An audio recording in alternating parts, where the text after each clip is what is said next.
Well, can you understand me? Yes. Welcome, everybody, to our second press conference during the Fifth Synodal Assembly in Frankfurt am Main. We are a little late due to Eucharist. I'm happy to have so many people here today again. On our panel, we have 4 people answering your questions.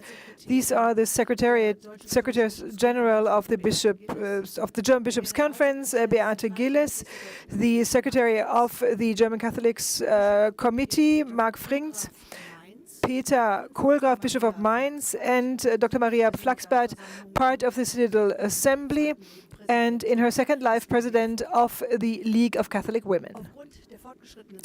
Due to the time delay, we would like to start right away. Dr. Gilles is going to give a statement. All 4 people are going to share a brief statement. After that, the floor is yours. Matthias Kopp is going to moderate your questions. Dr. Gilles, the floor is yours. Thank you. Good afternoon, everybody. Thank you for showing up here in so large numbers. We would like to look back and to look ahead. First of all, let me speak about yesterday. We had a good start into consultations, and the Synodal Assembly started its work. I would like to underline last night's performance that was presented in the cathedral here in Frankfurt, and I need to dwell on a post of Maria 1.0. It is incredible because in that host, the performance was considered as a satanic performance, and this is a perspective that we reject. This performance is an important impulse, important inspiration, and after the performance, I also perceived that people were touched, that people took back a message, and it was important for everybody to experience this performance together. The motivation behind the Synodal Pass, the MHG study, has been depicted and expressed in that performance in a great way. The combination of witnesses of people affected by sexual abuse and the artistic performance was something that was deeply touching, and especially the combination of dance expressing that the movement can only start from those affected. And this was really something that touched me deeply. Aliveness starts from them, but also the strength needs to start with them, by the people who were captured, who were imprisoned by sexual abuse. And this performance opened up a new space, a space that was also to show that wounds will stay open. It was a very, very strong moment. Let me now move on to another topic, and let me speak about this morning's session. We debated on and consulted on one important text and took an important decision. So it's about the texts, and it's also about everything else, basically. The comments and contributions that are presented with regard to the text on proclamation of the gospel by lay people in word and sacrament were highly differentiated, and the motions are to show that people tackled the text in a very in-depth way, and the texts already have a history, so to speak. And it is important that this text has been adopted, and it's a step ahead, and it's a progress. We also feel that there's a second dimension to it. The dimension of universal church has grown and has been fostered throughout the past 3 years. The World Synod is a dimension that has an impact on us as well. And the Assembly took a wise decision to build that bridge today between the two worlds. And finally, it's always more at stake than individual resolutions. It's always about the synodal path as such. And again, the Synodal Assembly showed that they are well positioned. And let's remember where we started. It's a new format, the synodal path. And when it comes to rules of procedures or statutes, it's a stress test for that part also. But it works well. And again, I do believe that the Assembly acted very smart. Discernment of the spirits took place. We need to find compromises. And there's always an overarching topic. It's about power, and it's also about powerlessness. This is the overarching topic, and the bishops contributed also to this aspect. But the distribution of power and powerlessness is seen in a very differentiated way. And all parties articulate their point of view, and this stands for the high quality of our consultations. So this provides us a good perspective for the upcoming topics. As you can tell, it is going to be very tight with regard to the agenda because we have significant delay, but we just have to move on step by step. This is it on my part for a first statement. Mark Frings, floor is yours.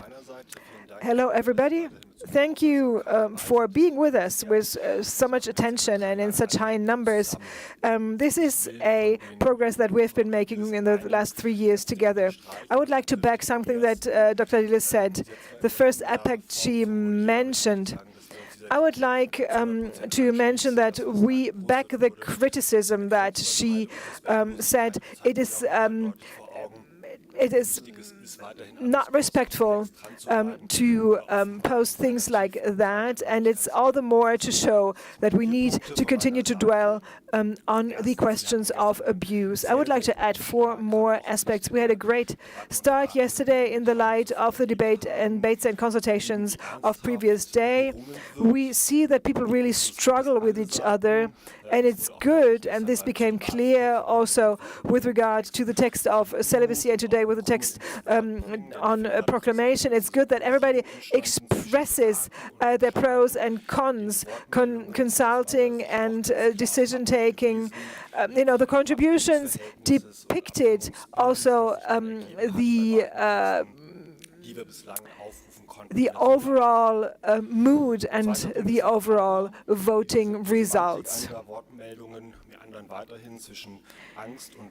There are also contributions that express striving for power or that are fearful. So we see that the one party had to take significant and painful compromises, and these painful processes have not been taken on by some of the bishops. This again is something that became very clear in our consultations.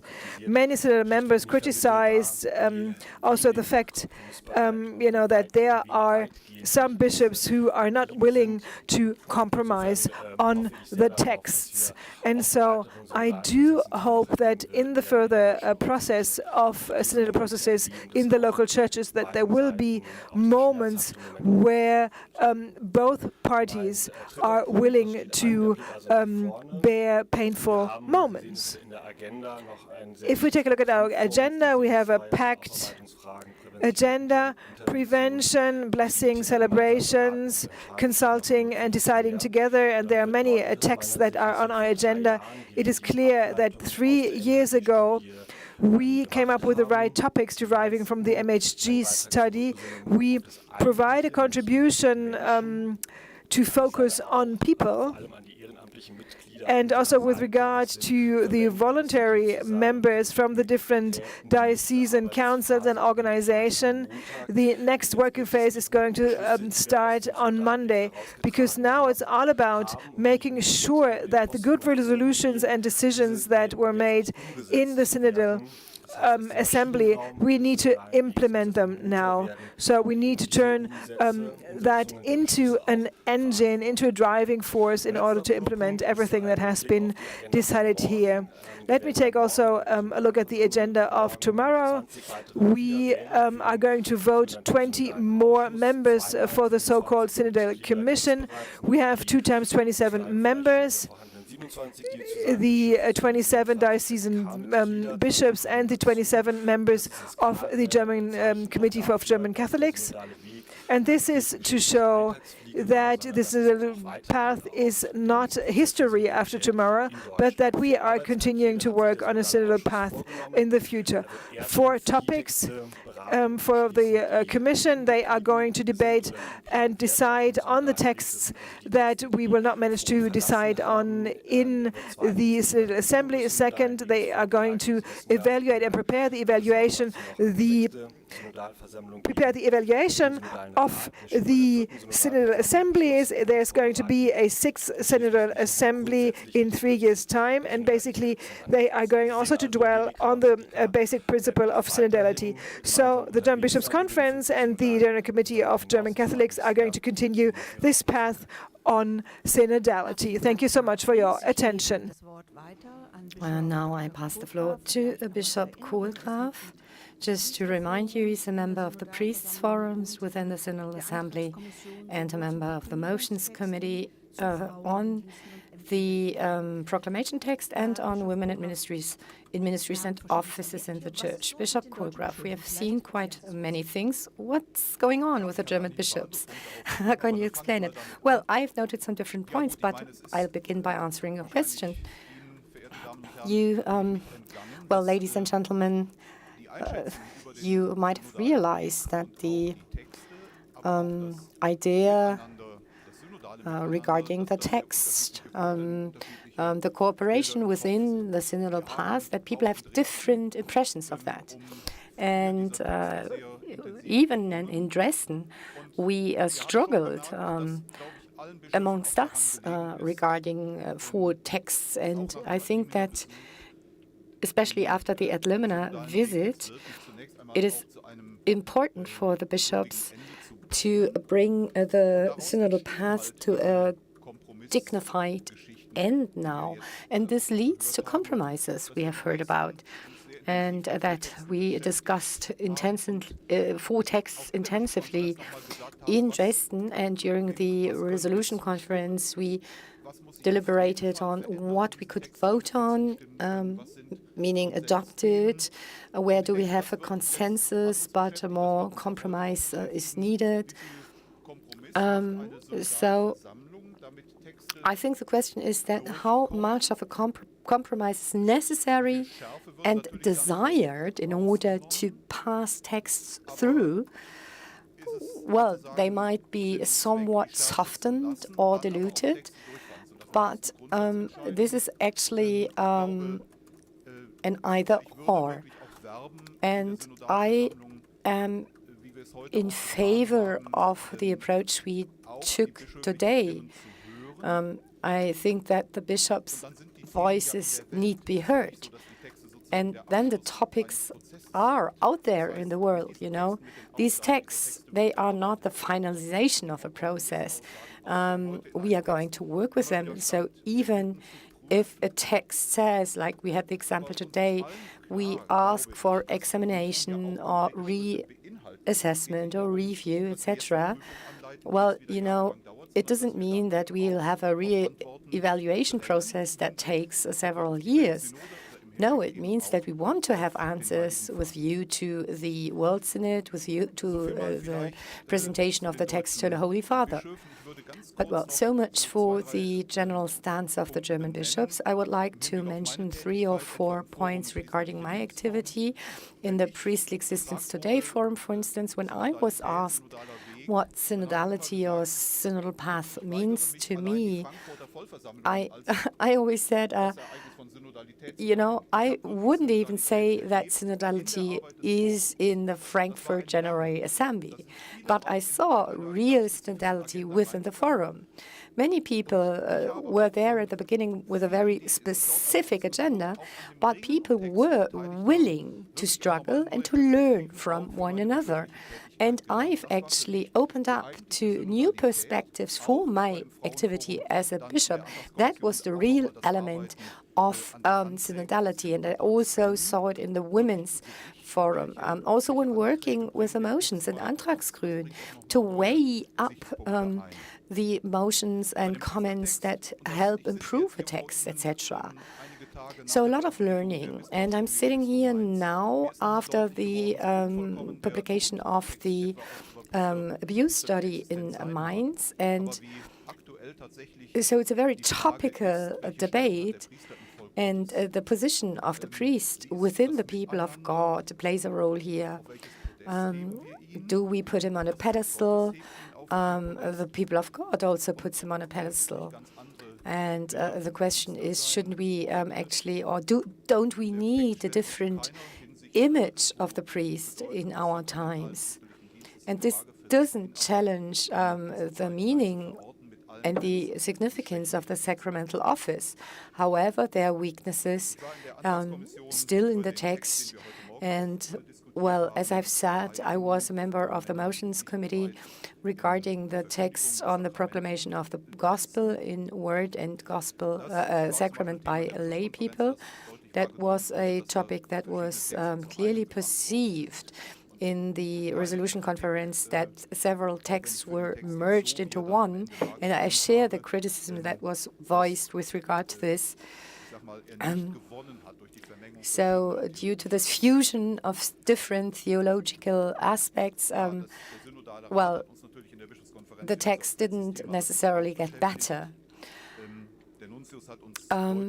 The nuncio told us that the Synodal Council, the way he perceives us to plan it, is not something that is desired in Rome at any level. However, I think that we actually follow the concerns put forward by the Holy Father by promoting synodality.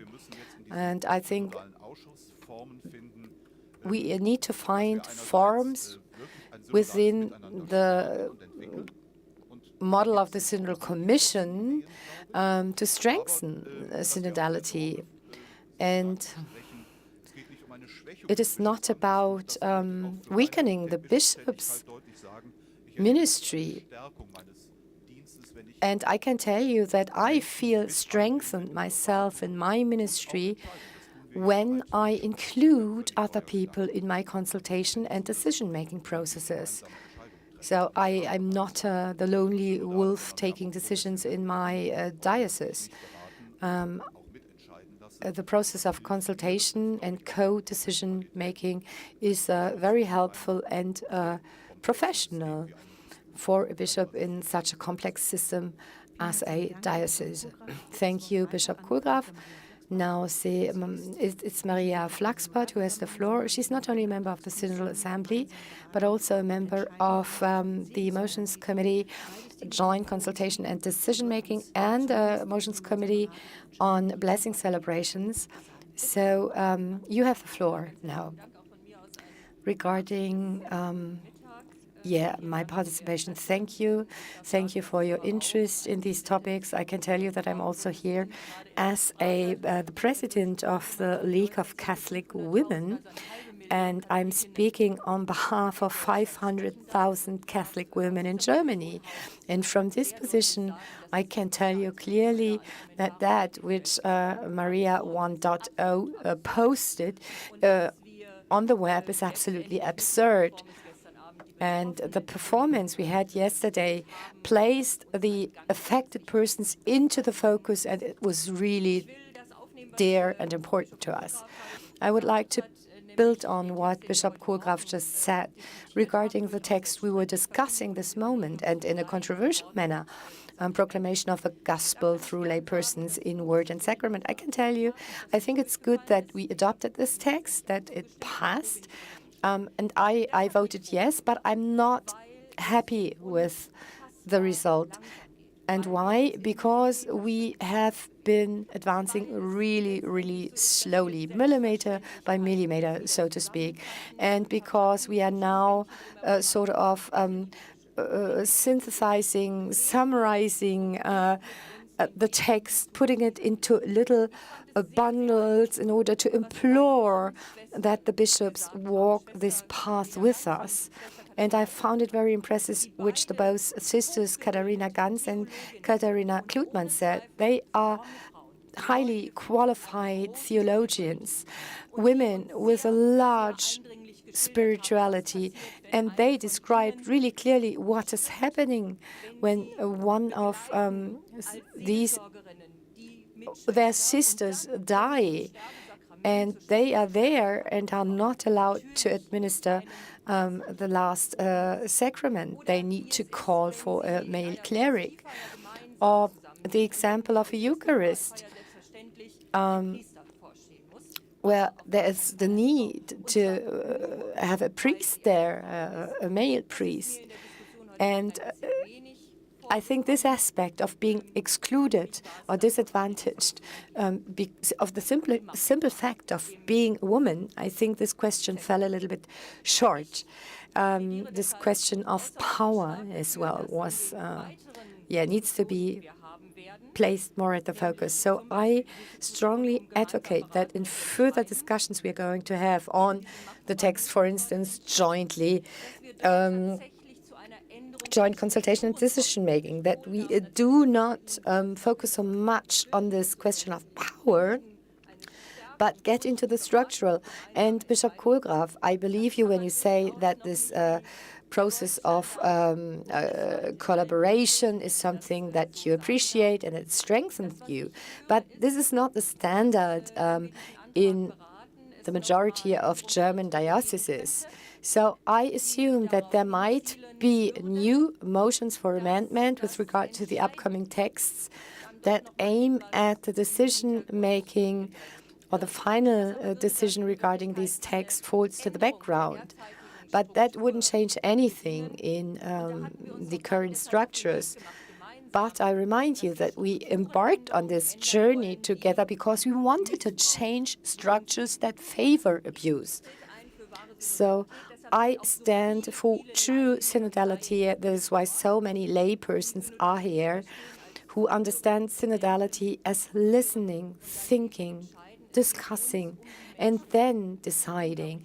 Because at our focus are those who are believers and who would love to continue to profess their faith, but who feel urged to leave the church. Thank you very much. I'm going to facilitate now the Q&A part. Colleagues who joined us online, please use the known email address. I've got all of you on my list, and we will start with Ms. Wollschläger. Karen Wollschläger of Catholic News Agency. I've got 3 questions regarding the Synodal Commission. First of all, this is a body with the idea is to have an equal number of women and men. And the bishops will certainly only send out women. The ZDK mixed group. But in this respect, 20 members to be elected tomorrow must all be women, mustn't they? Second question is, when will the first meeting of the Synodal Commission be held, and will this be a public meeting? Dr. Gillis, please. So the question of equal composition, well, you've mentioned the 27 bishops, and on this election list, in the election booklet, there are a number of 60 persons, and 20 of them will be elected. And there's no rules pertaining to their gender. And then the Synodal Commission will take up its work one step after the other. And of course, it will be communicated accordingly, and there will certainly be a first meeting in the course of this year. One more aspect. We've seen in the process of deliberations that there were other demands put forward by certain groups. They wanted to be represented. We cannot reduce it to male and female. And the Synodal Committee decided that we actually trust in a swarm intelligence, so to speak, and see how it develops. So in order to have also members elected who represent other groups, men and women. And first of all, it's about informing the 74 members that are then elected when the meeting can be held. But of course, we would like to stay with the rhythm that we have, and we assume that it will be in autumn. Next one is Mr. Reyer of ARD. Ja, hallo, Johannes Reichert. Johannes Reichert. Flachsbart, My question goes to Ms. Flaxbart. I think the microphone doesn't work. Frau Flachsbart. Let me try again, Ms. Flaxbart. Sehen Sie die Bischöfe in einer der Abstimmung in Texte? Danke. The question is, let me repeat it for everybody, please double check the microphone, it doesn't work. So, with regard to what we heard this morning, do the bishops need to deliver additional contributions?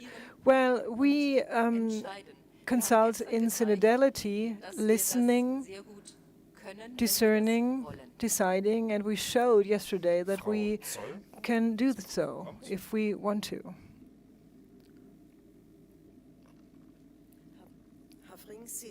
Mr. Frings, you said that the process of collaboration between the the Catholic Committee of German Catholics and the Bishops' Conference goes on. And we saw this morning that the parties have different opinions. You know, red cards on the one part, and on part of the German Committee of German Catholics, there is not much that you have in your hand. So how are you going about that? And a question to Ms. Flaxbart. Maybe, you know, the women pay again a price for this type of cooperation. What do you think about that?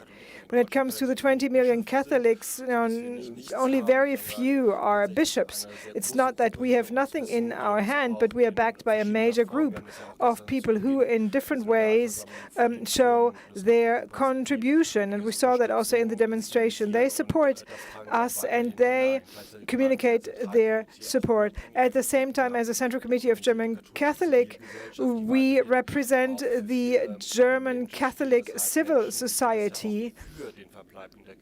And many people opt for staying in the church and not leaving the church. And the bishops also know that they need to take into account also these people. On Monday, as I said, we start the next phase of work because we need to foster implementation as of Monday.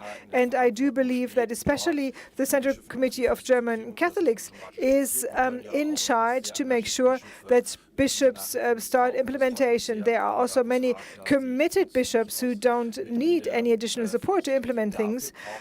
Where bishops don't implement things, we need to support them. But we need a motivation, and this motivation can be generated by the texts. And so we will not blackmail people, of course, but we do expect that there are moments that ensure that also the lay organizations are expressed in the text. Of course, we need women to continue to be patient. On the other side, there is so much dynamic in that synodal process, the public debates that that are ongoing, also the press conference that we have here now, is a positive dynamic in the overall process. And this morning, the bishops gave us a promise. They made a public promise with that paper. And of course, the Central Committee of German Catholics and also the Women's Association have to make sure that the bishops implement that promise.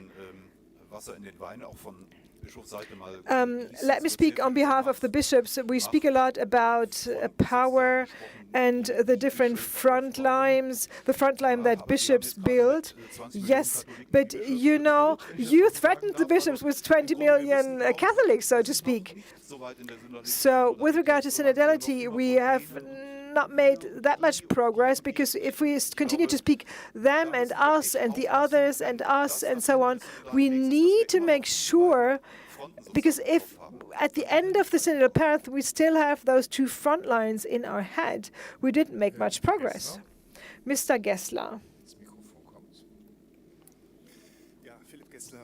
Philipp Gessler of Zeitzeichen. Two brief questions. Bishop Wiesemann, Bishop Kohlgraf, said that it's ridiculous that, again, you define the task of reassessing things, even though that had been defined already in the first paper. So what about the bishops? Is it getting ridiculous that the bishops don't work for 3 years and then at the very last minute they hand in motions in a forceful way? And Ms. Flassbart, the next question goes to you. At the Synodal Assembly, it seems that people adopt texts that are full of compromises. Is that a pattern that I see? Because the alternative is not to have adopted a text at all. Let me start with the bishops. That's one perspective. And I share Bishop Wiesemann's perspective. I do believe that it would have been better if we had positioned ourselves better.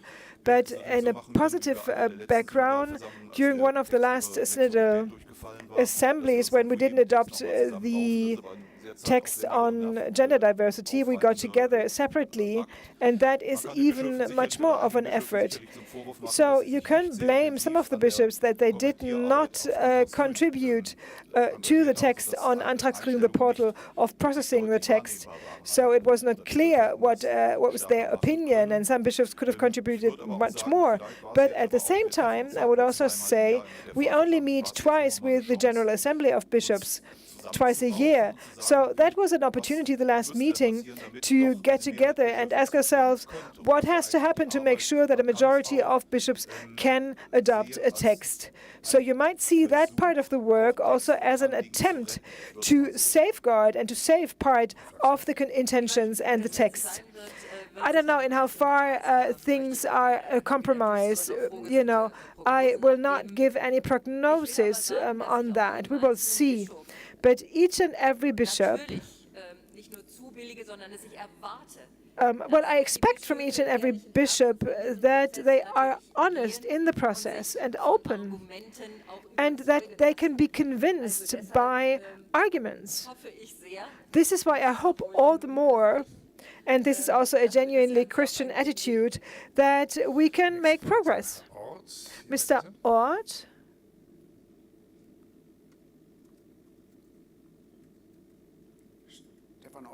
Stefan Ort, Hera-Korrespondenz, Editorial Department. The third question of Ms. Wollschläger has not been answered.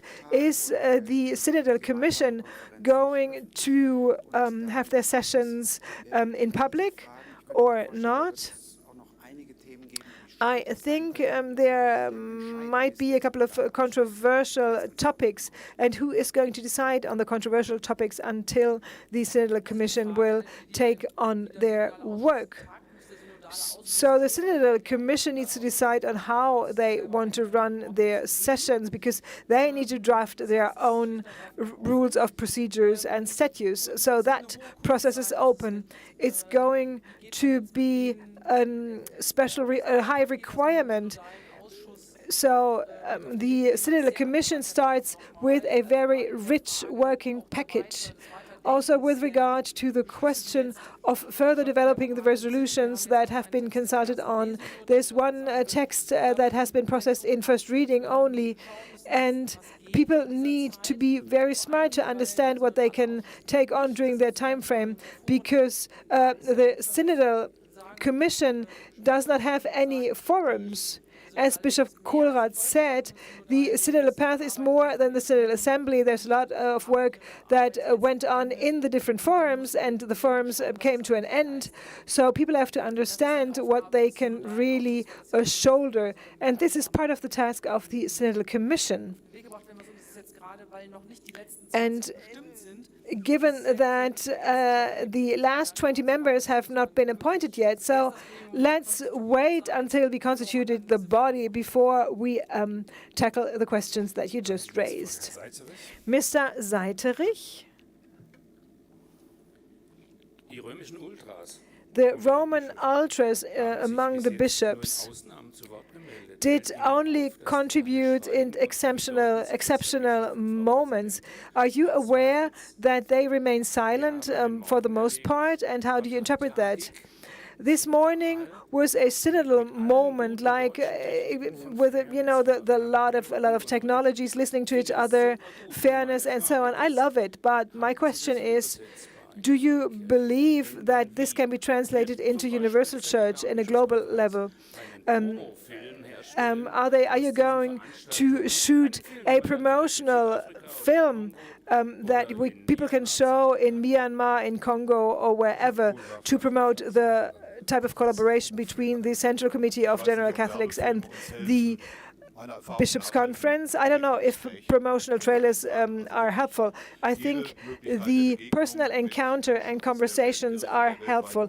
Each encounter of people from the Universal Church is helpful in order to understand what the topics are and what the topics of concern are. And this might also be the opportunity of this overall worldwide synodal process to create networks on the different topics. And when it comes to the World Synod, we are well aware that the topics that we tackle are not special German topics. And the global church, the universal church, is differently positioned. You ask about the behavior of the bishops. I don't back the way you categorized those brothers. I do believe that the positions of most of the people most of the bishops who did not give a contribution are clear. And let me say also, there are brothers among those who in the past positioned themselves very clearly. It's not that they are all silent. They contributed in the past already to those topics. I do expect, of course, that we can have an exchange on the different arguments, that we listen to each other, that we can be convinced by each other, and that we are open in a discussion to be convinced. So if some especially relevant members of the Assembly do not contribute, this is clear in its expression. Everybody is sovereign, and the public can, come to terms with their own opinion on that. It is not my task to support people in that way, to do their homework. They are all adult people. They know how things work or how things don't work. Let me support one of the aspects that Bishop Kohlrath mentions. Networking is very important. In Prague, networking started, and it was a great moment of networking. It is all the more important that we have guests from different countries here who have their own synodal processes going on in their home countries, like in Australia. It is important to have an exchange on that. We don't need a promotion trailer. We need to shape our own process. Universal Church needs to do it differently, because people live in different situations in the different local churches. So you can do without and save their time and money. But when it comes to the topics where we feel that they are not special for Germany, that they are fed into the process, but not the way how we deal with it. Just the topic themselves need to be fed into the process. And this has a lot to do with the options and opportunities that our church provides due to its conditions. We have 6 more contributions. Mr. Rauch, Mr. Strack, the ZDF. Let me add you to the list. Mr. Greif. Greifenstein, Euler. I have a question to Mr. Frings. Please clarify. You said that you cannot convey compromises. Convey them to whom? To the participants, because in that case you won't see any adoption, or they cannot be conveyed to the 20 million Catholics? Can you give a clarification on that? Thank you so much. This is not a means with an end in itself. We do things for the public and on behalf of the public. As representation of Catholics, we act as agents also. We explain what we do in the synodal process, on the synodal path. I'm not alone when I say that again and again people ask us what we are heading to and what we are deciding on and so on. And so the Catholics in Germany, at least the ones I meet, not only within the church, but also civil society people, see a discrepancy between what you are allowed to do as a citizen of Germany and things you are allowed to do if you are a member of Catholic Church. And in this case, we need to underline what we are working on, what we want to decide, and this is basically a translation work, so to speak, that we need to contribute to as a whole. And also in the context of the different local churches, of Universal Church, it's not only about the methods. The method is relevant for Germany, but as of now, we need to make sure that the church, in the light of the MHG study, is going to change, and that we learned our lessons and that we focus on people, as I said in my introduction. And the question is how we convey the message of compromises towards the public. Ms. Heim. EPD, I would like to tie in with what you just said, Mr. Frings. I would like to ask Ms. Flaxbart.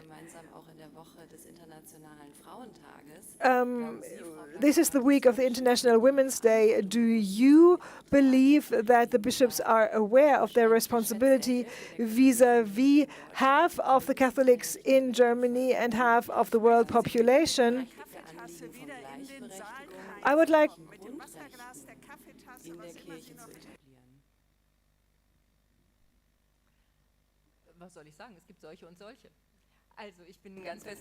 I'm convinced that there are bishops who take on these concerns in a very serious way, and they agree.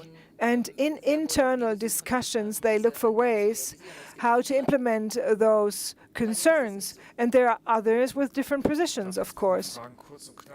Please ask concise questions, because we need to come back, go back to the plenary hall at 2 o'clock.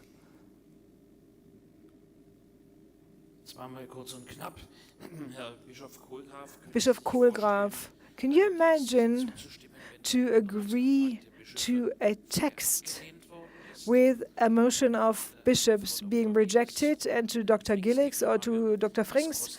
My question, what is the price? So if we take a look at a plenary assembly, what is the budget? What is the budget for this type of assembly, and what is the budget for the Synodal Commission? If I can imagine to agree to a text with a bishop's motion rejected, well, it depends on the text. We just need to clarify a couple of things here. Mr. Dierkes, Bishop Kohlgraf, the red lines, you answered very brief. We heard people speaking about the red lines. We need this to change to make sure that bishops can adopt and agree. Is that the reaction of the bishops to the pressure in Rome? And a question to Ms. Flaxberg. What about the other party? Do you have red lines too? And what might be your response to that? No, I don't think that we folded or gave away. During the Bishops' Conference, we discussed about these things. We said what has to happen to make sure that a majority of bishops can adopt the text. That does not exclude that there are bishops that can agree on the text without discussing the changes. So you can see it positively or negatively. What was at stake was to save texts, despite, all the difficulties that come up when it's just a compromise. But the question is, what is the alternative? For some texts, the alternative would have been that they wouldn't have been adopted at all. But nevertheless, the topics are out there in the world. So the very brief question, not every text that we adopted here, starting with the text on priests yesterday, and I was in charge of that text too. These are not masterpieces with regard to theology, but it's about mentioning and clarifying topics. So I would not say that we gave away. We wanted to make sure that we don't go back to a process on getting together beforehand and agreeing on things. Thank you for your question. You already asked that question at Wir sind Kirche, and I gave you the same answer. Of course, there are red lines, red flags, but it doesn't make sense to proclaim them. And it doesn't make sense to say what you would do if not or if what. It's much better with regard to cooperation and collaboration that we don't threaten each other, because expressing those things would be like a threat, because I come from the political sphere. So it's much better for collaboration if we find a different approach of cooperation. With regard to costs, Dr. Gillis, first of all, there is no cost item for the Synodal Assembly. Everything is gathered under the umbrella of implementation of MHG study. So the complete reappraisal, so not the compensations for people affected, but all the work in the background, the staff, this is 2.3 million per year. And during the course of the sessions of the Synodal Path, we expanded last year the budget, of course. It was difficult to stick to the budget because the Synodal Path changed due to Corona. We changed the location. We find ourselves on the fair trade ground. We planned for different things. And the budget plays an important role for the future, of course, because we have to make sure that we can make things happen within the budget that is available. Mark Frings and I, we have an ongoing conversation to define what we need in order to start the Synodal Commission. What do we need, especially in terms of people contributing to that commission? What do we need in terms of budget? We are currently planning this, and this is going to be part of the overall budget of the German Bishops' Conference and the underlying financial organization. Martin Rohweiler, EWTN-TV, to Dr. Flaxbart and Dr. Kohlgraf, 2 questions. You interpret the sacramental dimension of priesthood also always in terms of power. Can you add also a different perspective to that? That it's not always a question of power. And you say that decisions need to be reliable, question of synodality. So what about an ideal synodality? What is at stake when it comes to an ideal synodal council? What should they be able to decide on, and where are the boundaries and the limits? And to Bishop Kohldraff, the similar question. This is about the sacramental dimension and understanding of priests and the ecclesiastical understanding, and what is your ideal form of synodality? It's always about canon law. We are a Catholic Church. So canon law goes on a global level in Catholic space. And in the preamble of the Synodal Path, you can read that we stick to canon law, of course. So when it comes to the ordination of women, if we are in favor of changes in canon law, it is still the task of the Synodal Path to come to a draft and to ask the bishops to present that to the Pope. So as a simple member of the Synodal Path and the Synodal Assembly, I would love for the Pope to find time to receive the Synodal Committee for a conversation, because I do believe that many things could be taken care of and clarified in such a conversation with regard of doubts and questions. And with regard to the question of power, of course, power is always a dimension here. But it goes way beyond. This morning, I had the feeling this is all about power, because with regard to content, I had the feeling we are not that way apart.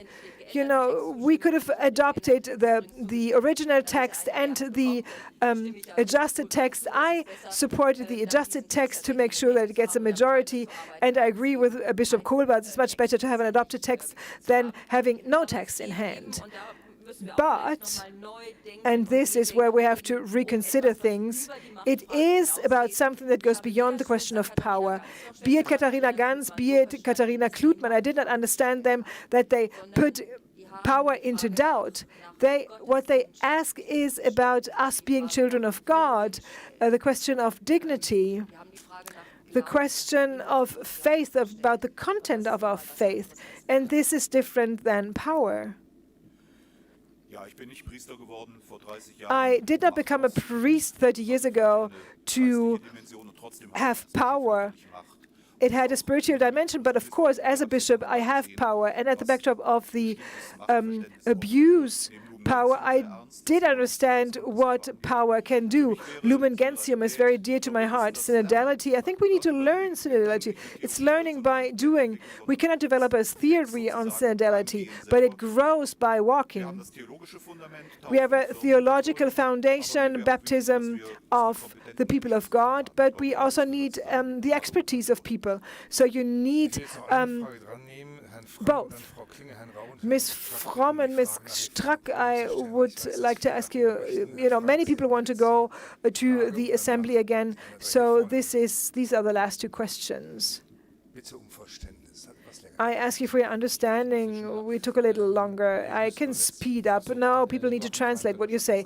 Joachim Schranke, Kölner Stadtanzeiger.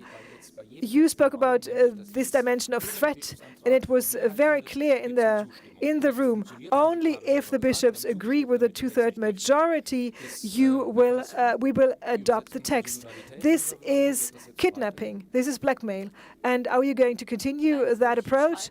No, I have a different opinion on that. And as I mentioned before, I explained why I will not use that tool of blackmailing from our perspective. Yeah, this is not synodality. Blackmailing is not synodality. And we could have adopted a text even without the preliminary alignment of the bishops. I don't strive for alignments among the bishops.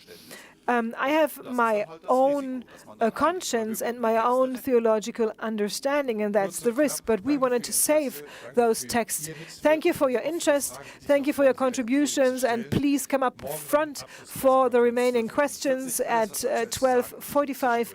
We will have the final press conference, and anything else will be communicated via email in the meantime.